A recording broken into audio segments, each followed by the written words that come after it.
Career బిగినింగ్లో ఎన్నో అవమానాలు ఎదుర్కొన్నా నా ముఖంకున్న మచ్చల గురించి ఇండస్ట్రీకి చెందిన ఒక వ్యక్తి చేసిన కామెంట్స్ నన్ను ఎంతో బాధ పెట్టాయి. ఆ మాటలకు చాలాసేపు ఏడ్చాను.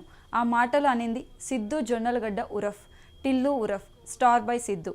సిద్ధు అసలు పేరు సిద్ధార్థ్. హైదరాబాద్లో పుట్టాడు.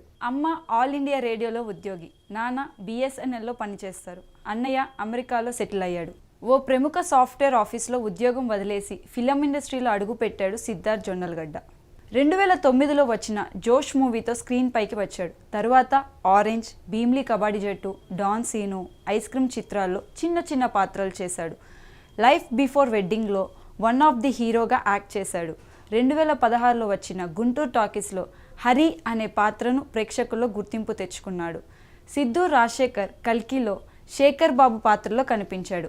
కృష్ణ అండ్ హిజ్లీలా, మా వింతగాథ వినుమ చిత్రాల్లో నటించటమే కాకుండా వాటికి రైటర్గా, క్రియేటివ్ ప్రొడ్యూసర్గా, ఎడిటర్గా కూడా వర్క్ చేశాడు సిద్ధు. 2009లో ఇండస్ట్రీకి వచ్చిన సిద్ధు 2020 వరకు స్ట్రగుల్స్ అవుతూనే ఉన్నాడు. 2022లో సిద్ధు కెరీర్ అనూహ్య మలుపులు తిరిగింది. 12 సంవత్సరాల తర్వాత సిద్ధు అనుకున్నది సాధించాడు. డీజే టిల్లుతో సెన్సేషన్ క్రియేట్ చేశాడు సిద్ధు. యూత్లో సిద్ధు క్రేజ్ ఒక రేంజ్లో పెరిగిపోయింది. కెరీర్ బిగినింగ్లో సిద్ధు వద్దకి మంచి కథలు వచ్చేవి కావట. దాంతో తన కోసం తానే కథలు రాసుకోవటం మొదలుపెట్టాడు.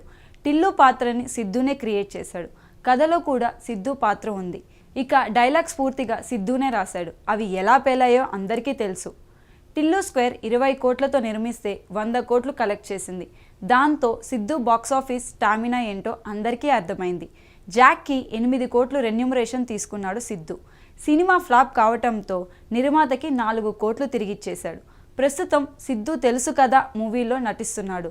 రాశిఖన్నా, శ్రీనిధి శెట్టి హీరోయిన్స్. ఈ మూవీ అక్టోబర్ 15న రిలీజ్ కాబోతుంది.